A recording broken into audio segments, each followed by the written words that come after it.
El Gayatri no es un canto a los dioses, como imaginaron los primeros traductores.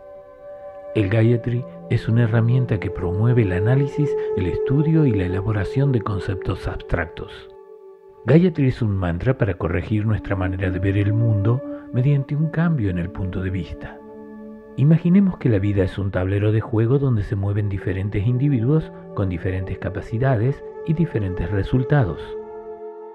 Si utilizamos el punto de vista del peón, obtenemos una visión diferente a la que tiene el rey debido a la altura de esta pieza.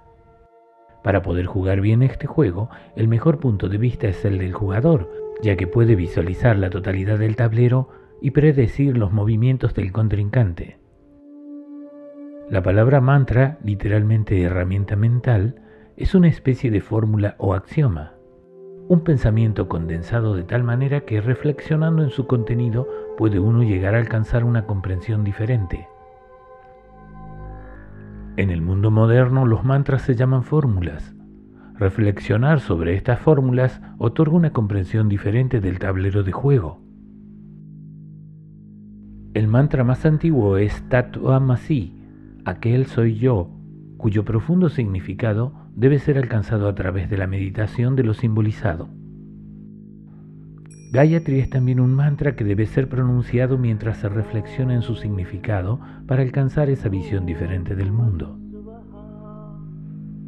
El Gayatri está formado por 4 partes y una plegaria. Las 4 partes tienen un orden o escala para modificar nuestro punto de vista que abarca desde lo más grueso y material a lo más sutil de lo sutil, aquello que no se percibe con los sentidos. Gayatri comienza con un elogio al Creador Supremo conocido por el nombre Om, como se menciona en el Yajur-veda.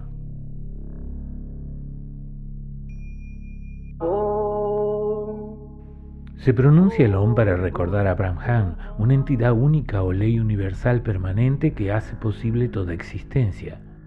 Poco se puede decir sobre esta ley, salvo que es eterna, todo lo ocupa y abarca los campos de lo manifestado y lo no manifestado.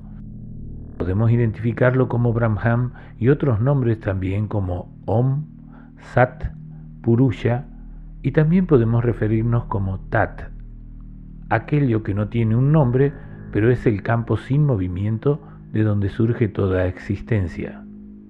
Sí, ya sé, este concepto se parece a la teoría del todo de la física moderna. Pero Gayatri no se enfoca en la física, sino en desarrollar nuestra capacidad de comprender lo que no vemos, aumentar la creatividad y la intuición. Siendo el Om una combinación de sonidos, este es solamente un recurso al alcance de los seres humanos para referirse al Creador, que por supuesto es eterno y por lo tanto anterior a la existencia del sonido.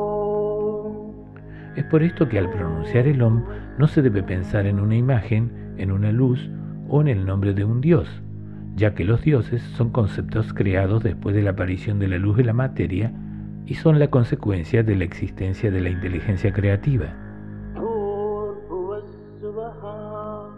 La segunda parte es Bhur Bhuvah Swaha. Bhur es el momento en que el movimiento crea la materia en el universo. Bhuvah es el momento donde la energía crea la vida y por supuesto al hombre. Swaha es el momento donde el hombre comprende su relación con la divinidad que ha creado todo lo anterior, y esto es llamado conciencia superior o el conocimiento supremo.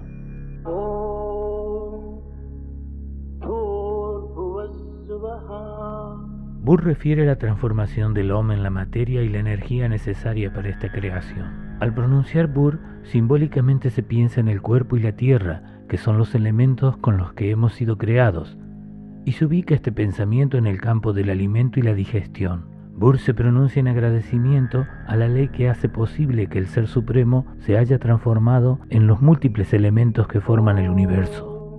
Bhuvah. Las moléculas que forman los alimentos se transforman en la materia que forma nuestro cuerpo. Este proceso utiliza energía y es por eso que consideramos que el calor y la respiración son sinónimos de vida.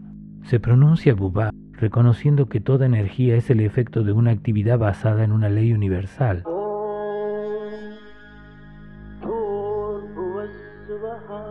Al pronunciar Bubá se debe comprender que es la respiración la que activa la energía necesaria para transformar la materia en nutrientes.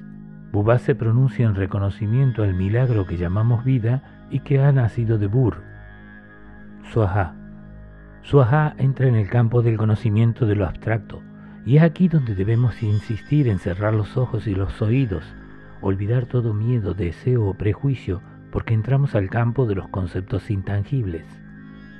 Como estamos en la esfera del conocimiento superior, pronunciamos Swaha desde afuera del cuerpo y por encima de la coronilla. Este es el lugar de la inteligencia superior llamada Viveka, una conciencia suprema representada por la figura de Ganesha, el ser humano con cabeza de elefante. Es esta conciencia superior la que nos puede llevar a una nueva realidad de la naturaleza y del mundo, la perspectiva del Atma, una visión de la totalidad sin el punto de vista del individuo. El estado de Swaha es el de expectativa, de sentirse listo para alcanzar un nuevo nivel de entendimiento y de aceptación.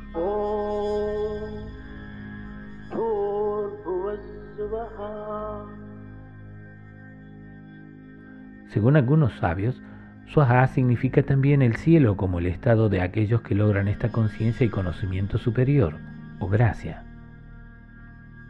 Swaha es también el cielo que puede iluminar nuestras mentes, dice Swami Vivekananda. Vivekananda significa la gracia recibida de Viveka. Swaha es Prajnana Shakti, aquello que sostiene el poder de la sabiduría, la inteligencia, el conocimiento superior. Se pronuncia Swaha sin imágenes mentales, ya que las imágenes pertenecen a la conciencia de los sentidos, que ahora se transforma en Swaha, la conciencia de lo que no percibimos.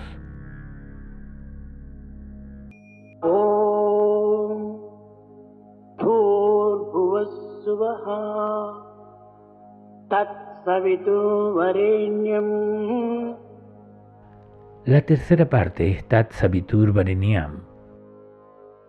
Tat es la ley que rige todo lo creado anteriormente, materia, vida y conciencia. Tat es también el Om antes de la existencia del sonido.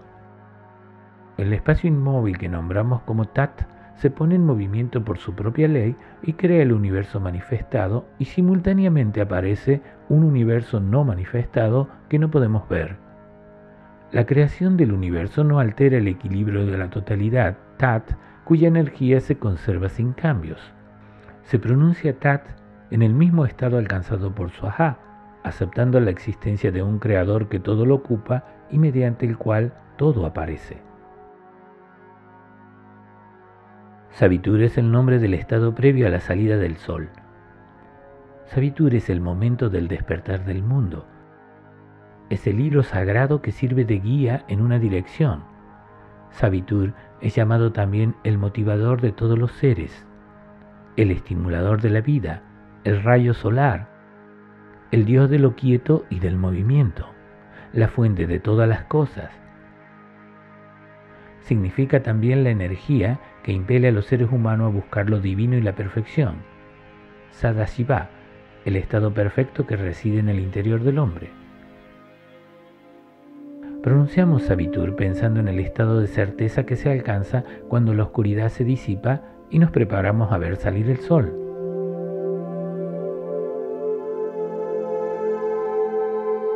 Varenyam significa la aceptación de lo divino como realidad superior. Es una elección que tiene el ser humano de superar el mundo que ve prestando más atención a lo abstracto. También puede traducirse como aquello que es elegible como meta o guía, o afirmamos la supremacía de la ley y la energía en la totalidad de la existencia. La cuarta parte es una frase que parece ser una afirmación. Bhargo Devasya Dhimahi está compuesto por tres palabras. Bhargo es la luz del sol, el resplandor, el esplendor que anticipamos que llegaría después de haber pronunciado Savitur.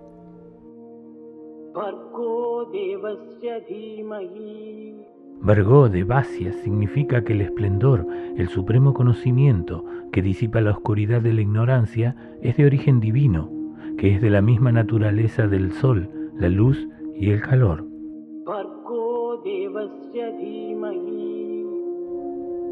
Dimahi significa que este conocimiento sea entendido, también traducido como el despertar de la mente. Ahora es posible entender otras traducciones de esta oración.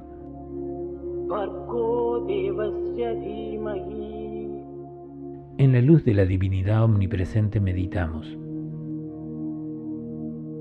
Meditamos que la luz ilumine nuestros intelectos para comprender la omnipresencia.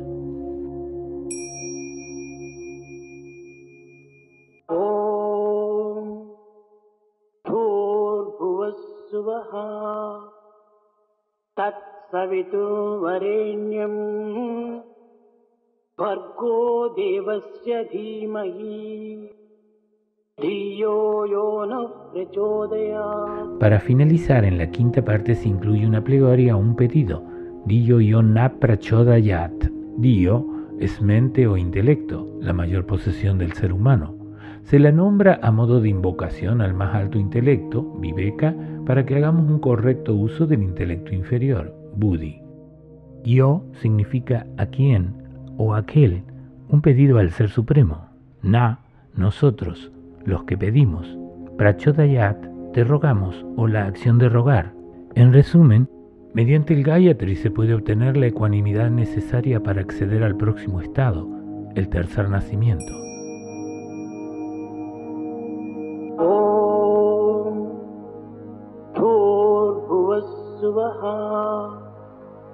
Tatsavituvarenyam Bhargo devasya dhimahi Dhiyo yo no prachodayat.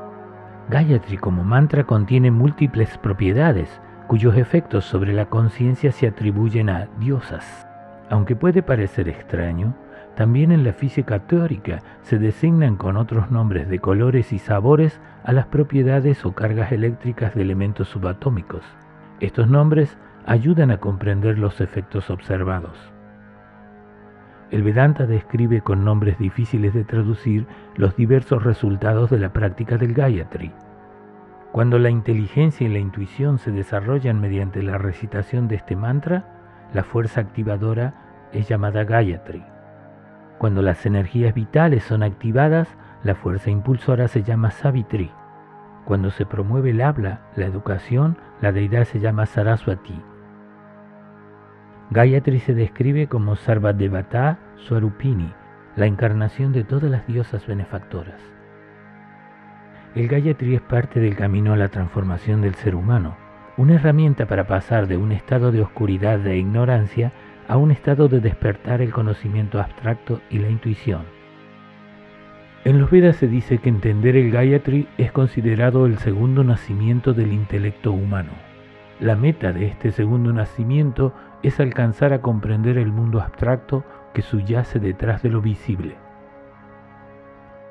El éxito del Gayatri depende solamente del esfuerzo intelectual del individuo. Este video muestra la importancia de no caer hacia un lado o hacia el otro. No importa cuántos videos veamos acerca del equilibrio, es la práctica y el aprendizaje lo que hace posible alcanzar la meta, el control y la estabilidad.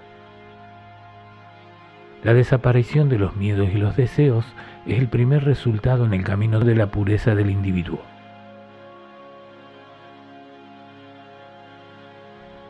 Ningún video o libro sobre el Gayatri puede ayudarnos si no emprendemos la reflexión sobre sus palabras. Sin embargo, esto es apenas el comienzo de la etapa superior del intelecto. Los Upanishads afirman que existe un tercer nacimiento donde mediante el estudio y la comprensión del Vedanta y el vivir de acuerdo con sus preceptos, se tiene la oportunidad de comprender a Tat, el Ser Supremo. No es solo el nacimiento, sino la realización del concepto Brahman, lo que confiere el verdadero conocimiento de la totalidad a una persona. Este conocimiento superior es lo que se llama iluminación o liberación. Este estado turiya no puede ser descrito, ya que pertenece al mundo de la pura abstracción. Solo sabemos que en los Vedas se describe como el estado donde desaparecen los objetos observados y todos los observadores, y solo queda el puro observar y comprender, lo que es llamado pura conciencia. Sin el segundo nacimiento, que es entender por completo el conocimiento incluido en el Gayatri, no puede ser alcanzado el tercer nacimiento o la oportunidad de realizar Tattvamasi, aquello y yo somos uno.